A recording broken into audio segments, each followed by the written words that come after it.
siguro no, yung pagkakaiba is mas confident na kami ngayon sa sarili namin and sa bawat isa. May tiwala na kami, kaya parang mas buo na kami maglaro. Yeah, adding to what Amy said, our chemistry as a team has definitely increased, but also simply just the mindset of we wanted more.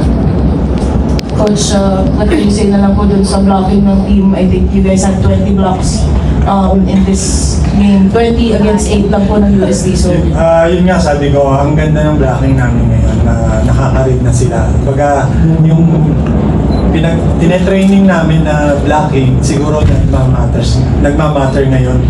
Lumalabas, sumusunod na sila sa binibigay namin instruction sa kanila. So, ayun, naging maganda yung blocks. Sa akin, nagtitiwala, and before talaga, parang hindi pa ako ganun ka-kumpiyansa sa blockings. Pero dahil sa kanila, kay Coach Noel, pinagtsatsagaan nila ako. Parang pinanghugutan ko din yun na kaya ko ganun. And Coach, yun nga po bilang, siguro po pagdating sa height, may mamasapagkakad na middle sa mga kalaban.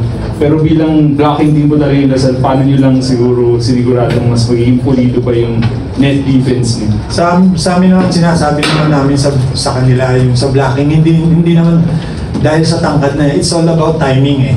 How to read the setter, paano niya i-set, at paano papaluin ng blocker. Kung ano yung iniisip na ng spiker, kailangan mabasa mo kung paano niya gagawing palo. At doon ka magbasa para ano mo yung block. Ma-block mo siya. Kailangan basahin mo kung ano yung mga gagawin ng kalaban mo. Mag-umpisa ka sa setter, tapos sa set ng bola, tapos sa ng spiker.